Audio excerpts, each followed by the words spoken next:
आज जो हमारे साधु संत विरोध कर रहे हैं उनका सिर्फ सिंपल सा कहना है कि भैया आप एक धार्मिक मुद्दा जो है उसको राजनीतिक मुद्दा क्यों बना रहे हो, राजनीतिक रंग क्यों दे रहे हो। आज के इससे पहले देश में मंदिर नहीं बने, वो इस्तेमाल जो किया गया मुस्लिम आइडियो का किया गया नाम से उनके बना के, पर वो एक्चुअल में कौन है आप उनके नाम जाके देखो। एक तो तोमर सिंह है, तो आप ये देखो जिनके नाम हिंदुओं वाले हैं, जो उनकी आइडेंटिटी हिंदू है, जो आधार कार्ड हिंदुओं के लेके घूमते हैं, उनको मुसलमानों की आईडी बनाने की जरूरत क्यों पड़ गई। अगर आज तुम्हें मुसलमानों का धर्म जो है वो बदनाम करने का मौका मिलता है तो तुम पीछे नहीं हटते हो। और ये वो हिंदू भी नहीं है, ना इनका हिंदुओं से फर्क धर्म है, ना इनका मुसलमानों से कोई मतलब है। ये देश के अंदर नफरत पैदा करने वाले लोग होते हैं जो 500 रुपए में ईमान बेच देते हैं। आज मुसलमानों को बदनाम करके युगों युगों तक अपनी राजनीति को पक्का किया जा रहा है ताकि एक तोहमत लग सके इतिहास के अंदर कि देखो जी जब राम मंदिर बना था तो यही मुसलमान थे जिन्होंने बम से उड़ाने की धमकी दी थी। आज कहीं ना कहीं गायों की तस्करी करने के लिए भी गौशालाएं बनाई जा रही हैं, गायों का इस्तेमाल किया जा रहा है। आज धर्म से इनका कोई वास्ता नहीं है, गाय से इनका कोई वास्ता नहीं है, इनका वास्ता सिर्फ नोटों से है। चंद नोटों के खातिर अपने ईमान को बेच बैठे हैं।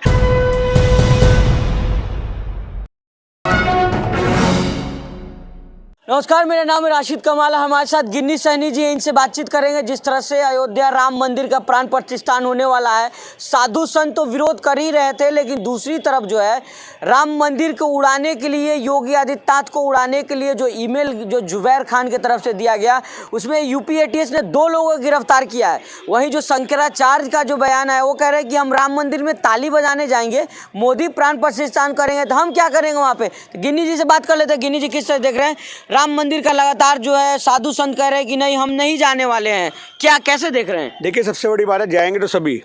आज की डेट में राम मंदिर का अगर उद्घाटन हो रहा है तो कोई भी हिंदू हो जो भी राम के प्रति आस्था रखता है वो सब मत्था टेकने जाएंगे। आपको पता है वहाँ पे निहंग सिंह भी जो है बहुत सारा समय तक लंगर चलाएंगे, उन्होंने भी ये कमिटमेंट करी है अपनी। तो आज की डेट में राम मंदिर एक आस्था का मुद्दा है, पर उसको धार्मिक मुद्दे को अगर आप राजनीतिक मुद्दा बनाओगे तो सवाल खड़े होंगे। आज जो हमारे साधु संत विरोध कर रहे हैं उनका सिर्फ सिंपल सा कहना है कि भैया आप एक धार्मिक मुद्दा जो है उसको राजनीतिक मुद्दा क्यों बना रहे हो, राजनीतिक रंग क्यों दे रहे हो। आज के इससे पहले देश में मंदिर नहीं बने, आज के इससे पहले देश में मस्जिदें नहीं बनी, पर आप राजनीतिकरण करोगे तो सवाल तो खड़े होंगे। लेकिन जिस तरह से सत्यपाल मलिक का जो बयान आया था उसके बाद अब जुबैर खान के नाम के शख्स का ईमेल गया कि जो है राम मंदिर को उड़ा देंगे, योगी आदित्यनाथ को उड़ा देंगे। सर देखिए सबसे बड़ी बात यह है कि वो इस्तेमाल जो किया गया मुस्लिम आइडियो का किया गया नाम से उनके बना के, पर वो एक्चुअल में कौन है आप उनके नाम जाके देखो। एक तो तोमर सिंह है, तो आप ये देखो जिनके नाम हिंदुओं वाले हैं, जो उनकी आइडेंटिटी हिंदू है, जो आधार कार्ड हिंदुओं के लेके घूमते हैं, उनको मुसलमानों की आईडी बनाने की जरूरत क्यों पड़ गई। क्योंकि देश के अंदर कहीं ना कहीं हिंसात्मक माहौल बनाना था, देश के अंदर हिंसा का एक जो चरण सीमा है। क्योंकि अभी तक राम मंदिर के मुद्दे को लेकर के देखा जाए तो दोनों पक्ष शांति से बैठे हुए हैं, चाहे हिंदू हो या मुसलमान हो, पर आप उनको उकसाओगे जान करके। क्योंकि जो अभी तक राम भक्त हैं एक्चुअल में वो कहेंगे देखो ये मुसलमान है साले, इनको रास नहीं आ रहा, ये आतंक फैलाती हैं, ये फलाने हैं ढिमकाने हैं। तो ये जो देश के अंदर माहौल खराब हो रहा है। ऐसी हमने कई वीडियो देखी सोशल मीडिया पे जिसके अंदर बुरखे के अंदर लड़कियां घूम रही हैं, जब उनके बुरखे उठा के पकड़ा गया कुकर्म करते हुए, कुछ गलत करते हुए, कोई चोरी करते हुए, कुछ करते हुए, तो उनके टीके में सिंदूर लगा हुआ था मांग के अंदर। तो उन्होंने कबूला कि हाँ जी हम हिंदू हैं, पर बुरखा हमारे लिए सुरक्षा बन गई थी इसलिए हम पहन के ये काम कर रहे थे। कितनी यदि सोशल मीडिया पे वीडियो दिख जाएंगी। मतलब अगर आज तुम्हें मुसलमानों का धर्म जो है वो बदनाम करने का मौका मिलता है तो तुम पीछे नहीं हटते हो। और ये वो हिंदू भी नहीं है, ना इनका हिंदुओं से फर्क धर्म है, ना इनका मुसलमानों से कोई मतलब है।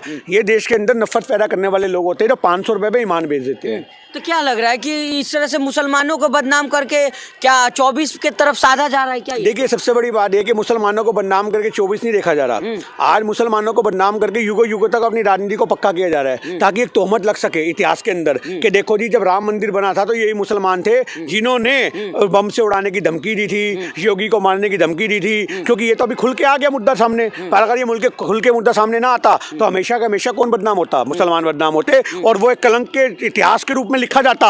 याद रखना इस बात को। वो जैसे आरएसएस का आज एजेंडा चल रहा है ना, हम लोगों को आजादी के समय के इतिहास अब लोग व्हाट्सएप पे आते हैं, ये हमारे बच्चों को व्हाट्सएप पे आता कि जिस समय राम मंदिर का उद्घाटन हो रहा था मुसलमानों को रास नहीं आया था, उन्होंने ये 2 बंदे थे जुबैर वगैरह, इन्होंने बम से उड़ाने की साजिश रची थी, योगी को मारने की बात की थी, ये इतिहास बन जाता।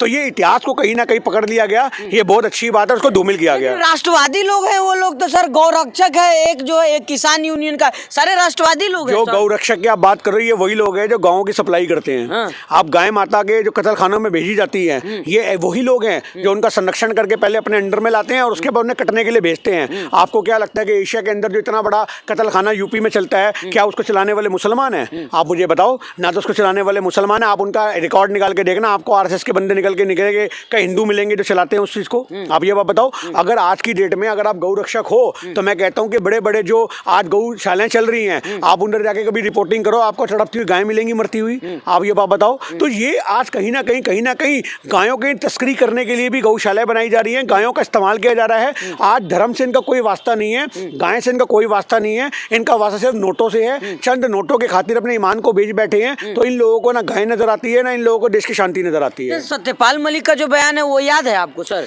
देखिए, सत्यपाल मलिक साहब ने जो भी बोला हम उनका समर्थन करते हैं, पर एक ही बात कहना चाहते हैं कि राम मंदिर को उड़ाने की साजिश करने वाले जितने भी लोग हैं वो सब नाकाम होंगे। प्रभु राम का मंदिर है, वहाँ आंच भी नहीं आ सकती।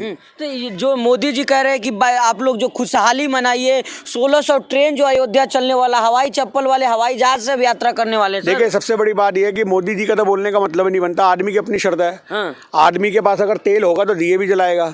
पर तुम ये सोचो, तुमने कितने लोगों के घरों के तो तेल ही खत्म कर दिए हैं। लोगों के घरों में तेल नहीं है। अच्छे दिन आ गए। मैं क्या कहना चाह रहा हूँ, ये अच्छे दिन सिर्फ उन्हीं लोगों के हैं जो मोदी सरकार की गुलामी कर रहे हैं, जो धर्म के नाम पे सिर्फ और सिर्फ देश को बांटने का काम कर रहे हैं, जिनको रोजी रोटी से कोई मतलब नहीं है। कुछ सरकारी नौकरी वाले लोग हैं, कुछ ऐसे लोग हैं जिनके जमे जमाए धंधे हैं बाप दादा के आज तक। पर आज की जो युवा पीढ़ी, जब उनके बच्चे बड़े हो रहे हैं, उनको काम नहीं मिल रहा, धंधा नहीं मिल रहा, उन लोगों से जाके पूछो ना। आप क्यों नहीं पूछते उन लोगों से जाके? अरे बोले सबके पास काम है, मंदिर बन गया ना सर। हाँ, तो मंदिर के बाहर हमारे को कटोरा लेके छोड़ना बैठना है। फूल बेचिए, माला बेचिए, फूल माला, मिठाई बेचिए। बिल्कुल बिल्कुल सही बात है। फूल माला बेचनी होंगी तो दिल्ली में बेच लेंगे, उधर जाके क्या करेंगे?